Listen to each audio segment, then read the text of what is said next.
Charlie Kirk అమెరికాలో ఇప్పుడు కాదు ఎప్పటి నుంచో మార్మోగుతున్న పేరు. వయసు 31. కమిట్మెంట్ మాత్రం చాలా పెద్దది. అందరిలా ఆలోచన కాదు, అంతకు మించి జనరేషన్నే షిఫ్ట్ చేసేందుకు యూనివర్సిటీలే వేదికగా ప్రయాణం మొదలుపెట్టారు. మేక్ అమెరికా గ్రేట్ అగైన్ క్యాంపెయిన్లో కీలక భాగస్వామి అయ్యాడు. చెప్పాలంటే 31 ఏళ్లకే చరిత్ర సృష్టించాడు. అధ్యక్షుడు ట్రంప్ కూడా ఆయనకు అభిమానిగా ఉన్నాడంటే కిర్క్ చేసిన మ్యాజిక్ అంతా ఇంతా కాదు. చార్లీ కిర్క్ ప్రపంచంలో ఇలాంటి ఐడియాలజీ ఉన్న మనిషి చాలా అరుదు. Entrepreneur, media personality, turning point USA వ్యవస్థాపకుడు, ఫిలాసఫర్, గైడ్, మోటివేషనల్ స్పీకర్. ఒక్కటేమిటి, వీటికి మించిన వ్యక్తిత్వం చార్లీ కిర్క్. అమెరికా యూత్ లో ఓ ప్రభంజనంగా మారాడు. యూత్ ఐకాన్ అయ్యాడు. ఏ యూనివర్సిటీకి వెళ్లినా వేలాది మంది స్టూడెంట్స్ ఆయన అడుగులు అడుగు వేశారు. ఇంత చేసిన చార్లీ ఏజ్ జస్ట్ 31 ఏళ్లు మాత్రమే. నిండైన ఆత్మవిశ్వాసం, చెప్పాలనుకున్నది సూటిగా చెప్పే మనస్తత్వం, చావంటే భయం లేదు. ఇలా ఎన్ని క్వాలిటీస్ చెప్పుకుంటూ వెళ్లినా అది ముగియదు. అంతటి పవర్ఫుల్ గా మారాడు చార్లీ. సెప్టెంబర్ 10 యూటా వాలీ వర్సిటీలో ఆయన్ను రాబిన్సన్ అనే వ్యక్తి కాల్చి చంపేశాడు. ఈయన బతికి ఉంటే అతి చిన్న వయసులో అమెరికా అధ్యక్షుడు కూడా అయ్యుండేవాడేమో, అంతటి పవర్ఫుల్. ప్రపంచంలోని అతిపెద్ద యూత్ కన్సర్వేటివ్ ఆర్గనైజేషన్ ను నడపడం అంటే మాటల. ఇంత చిన్న వయసులో మిగతా స్టూడెంట్స్ వెంట నడిచేలా చేసుకోవడం వెనుక ఆయన మాటల్లో పవర్ ఉంది, చేతల్లో తెగువ ఉంది, భవిష్యత్పై స్పష్టమైన ఆలోచన ఉంది. అద్భుతాలు ఊరికే జరగవు. సమాజాన్ని నడిపించేందుకు ఎవరో ఒకరు ఎప్పుడో అప్పుడు వస్తారంటారు కదా, ఇది అమెరికన్లకు చార్లీ కిర్క్ అలా ఆశాకిరణమయ్యాడు. అమెరికన్ సాంప్రదాయ వాదాన్ని ప్రచారం చేశాడు. మనం ఉంటున్న ప్రపంచం వేరు, మనం ఆలోచించాల్సింది వేరు అంటూ సరికొత్త స్ఫూర్తిని రగిలించాడు. ఏదో ఒక రోజు తనను చావు వెతుక్కుంటూ వస్తుందని కిర్క్ మొదటే ఊహించాడు. అనుకున్నదే జరిగింది. ఘోరం జరిగిపోయింది. చార్లీ కిర్క్ ఎప్పుడు అమెరికన్ల మధ్య లేడు. కాల్పుల్లో చనిపోయాక అతడి పేరు మరింత మార్మవుతుంది. అమెరికన్లనే కాదు, ఇతర దేశాల్లోనూ ఎవరి చార్లీ కిర్క్ అన్న సర్చింగ్లు పెరిగాయి. అతడి ఐడియాలజీని చూసి వారివా అనుకుంటున్నారు. అమెరికన్లకి ఫస్ట్ ప్రయారిటీ అన్నది కిర్క్ వాదన. అందులోనూ సాంప్రదాయవాదం, అమితమైన దేశభక్తి కిర్క్ ను ముందు నడిపాయి. ఆయన వెనుక లక్షల మంది ఫాలో అయ్యేలా చేసింది.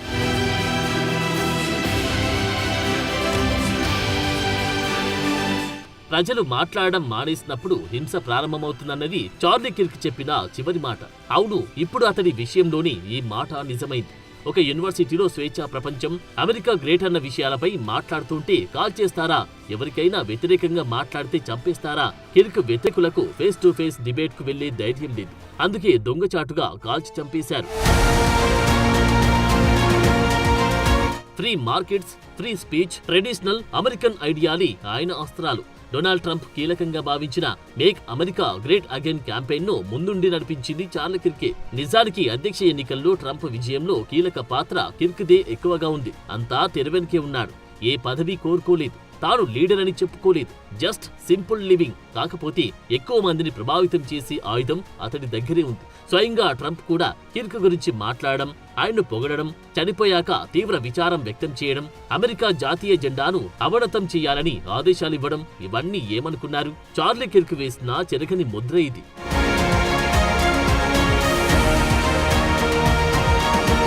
చార్లీ కిర్క్ కుటుంబానికి రాజకీయ నేపథ్యం లేదు. ఒక్కడిగా మొదలై లక్షల మంది అనుచరులతో ప్రభంజనమే సృష్టించాడు కిర్క్. కన్సర్వేటివ్ యూత్ మూవ్మెంట్ ను రీడిఫైన్ చేశాడు. 18 ఏళ్ల వయసులోనే, అంటే 2012 బిల్మార్ట్ గోమర్తో టర్నింగ్ పాయింట్ యుఎస్ఏ అనే సంస్థను స్థాపించాడు. దీని మిషన్ కాలేజీ క్యాంపస్లలో అమెరికన్ సాంప్రదాయవాదాన్ని ప్రచారం చేయడం. మొదటి సంవత్సరంలోనే 100కు పైగా బ్రాంచీలు ఏర్పడ్డాయి. 2016 ట్రంప్ క్యాంపెయిన్ లో యూత్ మొబిలైజేషన్ లో కీ రోల్ పోషించాడు. ప్రస్తుతం టీపీయూఎస్ఏకు 2500+ కాలేజీలు, స్కూల్ క్యాంపస్లలో అనుబంధ విభాగాలున్నాయి. ఇది ప్రపంచంలోని అతిపెద్ద యూత్ కన్సర్వేటివ్ నెట్వర్క్ గా మారింది. ఇందులో చార్లీ కిర్క్ మ్యాజిక్ చాలా ఉంది. అదే ఆయన్ను ఉన్నత స్థానంలో నిలిపింది. చార్లీ కిర్క్ ఏ లక్ష్యం కోసం పనిచేశాడో అదిప్పుడు సరిగ్గా మధ్యలో ఉంది. అతడు తుపాకీ కాల్పులకు బలవకపోయి ఉంటే అమెరికా పరిస్థితి మరోలా ఉండేదంటారు. ట్రంప్ రెండో టర్మ్లో కిర్క్ ఇమేజ్ వైట్ హౌస్లో విపరీతంగా పెరిగిపోయింది. నెక్స్ట్ జనరేషన్ అమెరికాను చూసేందుకు కిర్క్ ఇప్పుడు బతికిలేడు. కానీ ఆయన ఆశయాలు మాత్రం అమెరికన్ల మెదళ్లలో కదులుతూనే ఉన్నాయి. అదే చార్లీ కిర్క్ మ్యాజిక్. ట్రంప్ రెండో పదవీ కాలంలో కిర్క్ ప్రభావం చాలా పెరిగింది. ట్రంప్ పదవి బాధ్యతలు చేపట్టడానికి కేవలం 2 రోజుల ముందు ఈ ఇద్దరు కలిసి గోల్ఫ్ ఆడారు. అంతటి సాన్నిహిత్యం. కిర్క్ గురించి జేడీ వ్యాన్స్ రాసిన నివాళిలో చాలా కీలక విషయాలను ప్రస్తావించాడు. 2024లో తాము గెలవటానికి మాత్రమే సహాయం చేయలేదని, మొత్తం ప్రభుత్వాన్ని నియమించడంలో తమకు సహాయం చేశాడని రాశారు వ్యాన్స్. అంటే వైట్ హౌస్ పై కిర్క్ ఎఫెక్ట్ ఎలా ఉందో అర్థం చేసుకోవచ్చు. కిర్క్ స్వలింగ వివాహాలు, గర్భస్రావాలకు వ్యతిరేకంగా మాట్లాడారు. క్రైస్తవ జాతీయవాదం కోసం వాదించాడు. అమెరికన్ల దారి ఇది కాదు అని మైండ్ సెట్ మార్చే ప్రయత్నంలో మధ్య వరకు చేరుకున్నాడు. కానీ దురదృష్టవశాత్తు ఆ ప్రయాణం శాశ్వతంగా ఆగిపోయింది. ఇప్పుడు కిర్క్ ఆశయాలను అదే ఫోర్స్ తో ముందుకు తీసుకెళ్లేవారెవరు?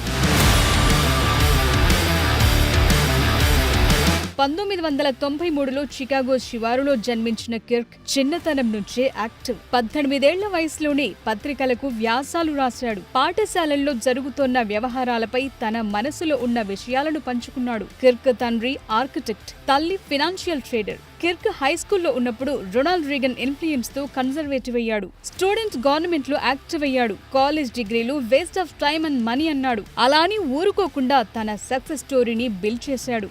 యూత్ ఐకాన్ గా మారాడు. తాను స్థాపించిన టర్నింగ్ పాయింట్ యుఎస్ఏ గేమ్ మార్చేశాడు. వెల్లువల విరాళాలు వచ్చి పడుతున్నాయి. మీ వెంట మేమున్నామంటున్నాడు. Conservative activist Charlie Kirk America అత్యున్నత పురస్కారం ఇవ్వనున్నట్లు అధ్యక్షుడు డొనాల్డ్ ట్రంప్ ఇటీవలే ప్రకటించారు. Charlie Kirk president medal of freedom ను త్వరలోనే ప్రదానం చేస్తామన్నారు. చార్లీ ఈ తరం వాళ్లలో ఓ గొప్ప యోధుడు. స్వేచ్ఛ కోసం పోరాడాడు. అమెరికాలోని లక్షలాది మందికి స్ఫూర్తి. చార్లీ మాటలు యువతలో స్ఫూర్తి నింపుతూనే ఉన్నాయి. అది ముగిసే అధ్యాయం కాదు. మెరుపు వేగంతో మరింత ముందుకెళ్లేలా స్ఫూర్తి కలిగించాడు. ఆలోచన రగిలించాడు. 2016 ఎలక్షన్లో టీపీయూఎస్ఏ ద్వారా యూత్ ఓటర్లను యాక్టివేట్ చేసి ట్రంప్ కు సపోర్ట్ పెంచాడు. 2024 ఎలక్షన్లో స్వింగ్ స్టేట్స్ అంటే పెన్సిల్వేనియా, విస్కాన్సిన్ లో మ్యాజిక్ చేశాడు. 47% ఓట్లు ట్రంప్ కు తెచ్చి విజయానికి కీలకమయ్యాడు. ట్రంప్ అతన్ని యూత్ కన్జర్వేటివ్ లీడర్ గా ప్రశంసించి రిపబ్లికన్ మీటింగ్లలో స్పీచ్లకు ఇన్వైట్ చేశాడు. సో కన్జర్వేటివ్ పాపులిజం వేవ్ ను సృష్టించి ఫ్రీ స్పీచ్ డిబేట్స్, ర్యాలీలతో యూత్ మైండ్ సెట్ ను షిఫ్ట్ చేశాడు చార్లీ కిర్క్. సోషల్ మీడియాలో కిర్క్ కు మిలియన్స్ ఫాలోవర్స్ ఉన్నారు. కన్జర్వేటివ్ మీడియాను ట్రాన్స్ఫార్మ్ చేసి యూత్ కు ఫ్రీ స్పీచ్ వారియర్ గా ఐకాన్ స్టేటస్ సంపాదించాడు. చార్లీ చనిపోయాక టర్నింగ్ పాయింట్ యుఎస్ఏ సంస్థకు 54,000కు పైగా కొత్త చాప్టర్స్ రిక్వెస్ట్లు వచ్చాయి. ఏఐ సోషల్ మీడియా యుగంలో యూత్ పాలిటిక్స్ ను రెవల్యూషనైజ్ చేశాడు కిర్క్. ఆర్థికవేత్త మిల్టన్ ఫ్రైడ్మాన్ రచనలను ఫాలో అయ్యాడు. స్వేచ్ఛ మార్కెట్ ఎకానమీని నరాన నింపుకున్నాడు. ఫాక్స్ న్యూస్ ఇంటర్వ్యూ ఆయన్ను స్టార్ట్ చేసింది.